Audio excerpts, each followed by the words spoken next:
This is Janelle. I'd like to talk to you today about how I protect myself from allergies, asthma, and germs. Living in the industrialized society we are exposed to more toxins than ever.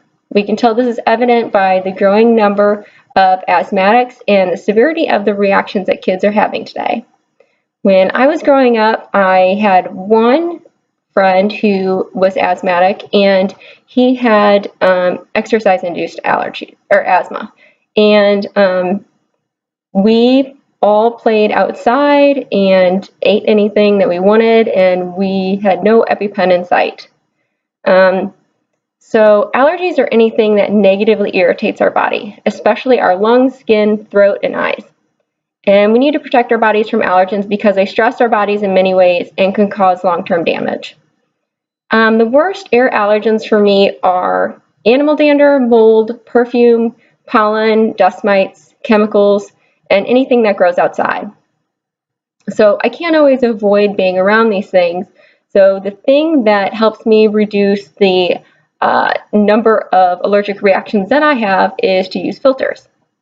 So filters are made for almost anything that you might need. So I'll show you this discreet nasal filter right here. This is my favorite. They're exciting for me because since I have been using them, I've almost completely eliminated the need for my inhalers, and I've reduced my allergy medicines from taking 3 a day every day to taking 1 most days. So it has a carbon filter in it right now, and it's a soft rubber, and it's nice and small, and I'll pop it in and show you what it looks like. Okay, so you can see the little rubber piece right here, and I just pushed it in, and if you look in there, you can see it, and it's comfortable, and I'm safe from anything that I might be exposed to, and I breathe normally in it, and I have had doctors say, hey, have you ever seen the nasal filters? And I said, yeah, I actually am wearing one. So they're becoming more and more popular, but it's really nice and discreet compared to wearing like a full mask. So I am happy to have found these, and I'll show you another one. Okay, so my second one I'll show you, I call my pig nose. So it is a hard plastic, has a silicone piece for your nose, and this goes over your head. So this goes like this. That holds it in place. This piece actually comes apart, and it came with a filter that you could put in there. I actually made my own, so I can be protected from what I need. And if I'm having an asthma attack, I can actually put this on, and between the combination of the clean air that's coming in from the filter and the moisture from my air, from my own breath being retained in here, going in my sinuses, down my throat and into my lungs, it stops me from having an asthma attack, which is wonderful. So instead of grabbing an inhaler, I grab this guy, and I'm good to go. So I just breathe slowly through my nose and out my mouth, and it's wonderful. So it comes in different colors. This one is like a pink purple, and they also have it in like black and white and stuff like that. And my next filter I want to show you is this one. So this is a smoke filter, actually. If you're exposed to smoke, this is the filter that they recommend. So from what I understand, smoke is the smallest micron size particulate. So if you can keep out smoke, then other particulates like animal dander, mold, things like that will be stopped. Most things will be stopped by a filter like this. So these are wonderful because they're a good price. You can get a lot of them, like a pack of them, and they're super thin, lightweight, and you can put them in different places and have them conveniently located wherever you might need them. And it's just a simple mask that you put on, and it has a nice little vent on it This is the one that I have. That's the number there. And these actually work pretty well. So if you want to try something and you want to move up from something like this, you could give something like this a go and see if it helps you. Or if you don't like the paper, I actually prefer these. So this is a cotton mask. I actually wear this one. So if I'm going to go to a hotel and I can feel that I'm having a little bit of a reaction, I can put this on. So maybe somebody brought a pet and it's a pet-free hotel, but I'm having a little bit of an issue. I can put this on, and it's super comfortable, and I can throw it in the wash afterwards. There's a carbon liner in it, so it's what I need, and it's wonderful. So this works, and I'll show you another one. This one is a piece of fabric. It's a tube. You could actually make this if you wanted. It's stretchy. You can see through it. It's lightweight. And you just put it on like a mask. I mean, like a scarf.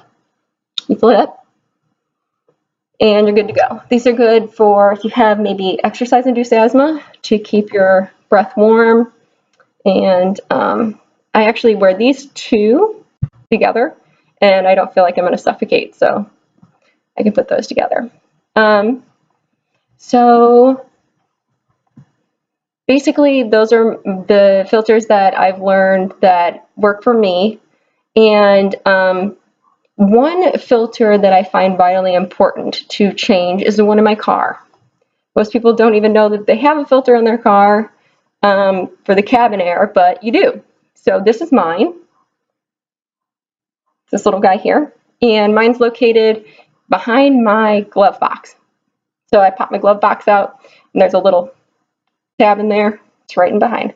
But if you want to know where yours is, you can look on your little book from your car, or look up online and see where it's located. Most people don't like to buy filters because they don't know, but they're actually, most of them are washable. So I can take mine out and wash it with some warm water and antibacterial soap, and I let it air dry and replace it before I drive again. And I usually change mine about every 6 months or sooner. Another not so sexy way to reduce allergen and germ intake is to lightly coat the inside and the bottom part of your nostrils with a naturally tacky product like Vaseline or olive oil. So I put a small amount on my finger and dab it on, and then squeeze my nostrils together. And if you want to know why this works, you can look up why we have boogers. So I can't stress the importance of the quality of air in your home. It's important because your home is your safe space where you relax and recover. And if you live in an environment that is toxic to you, your body can't fully recover because it will always be under stress from reacting to allergens all of the time. So I'm an advocate for whole house filters and ionizers. To have good quality air, it must be clean and have moisture. Simple way to know if you have enough moisture is if you walk around and you guys shock each other all the time, you probably need a humidifier.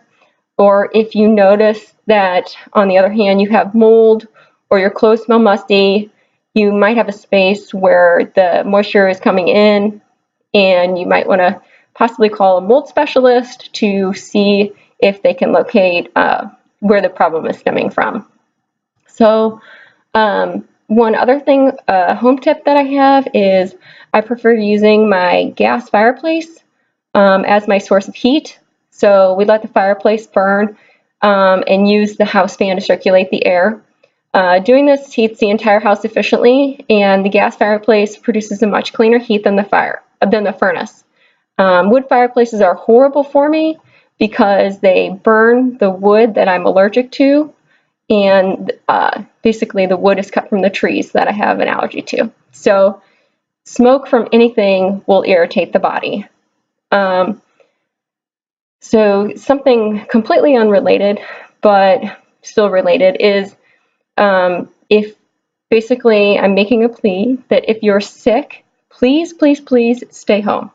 There's literally very few things that you can go without having And it's so important that people just stop and do without those things as opposed to exposing yourself to others.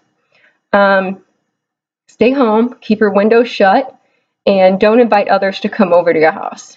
And if you call your doctor for antibiotics, you must finish them. This is serious stuff. So if you have a virus, or if I have a virus, I would never dream of calling my doctor and asking for antibiotics, just because they won't work. And antibiotics only cut down your sickness by a maximum of 2 days. So just know that when you leave your house and you're sick, you're exposing yourself to countless people and putting countless lives, mine included, at risk for death. And it's really real, and that sounds crazy, but it's really true. And it's becoming more and more evident every single day that this is a reality. So I don't know anybody else that's had to relocate from their newly built dream home to avoid death like I have. But basically, I haven't learned these things overnight. It's been years, and it took a lot of trial and error. And I'm happy to share my knowledge with people. So if anybody has any questions they'd like me to answer, you can do that below. And thanks for watching this episode about reducing your exposure to allergens and germs. And I will get back to the questions that you might have as soon as I can. And don't forget to like my video and subscribe. Thank you. Bye.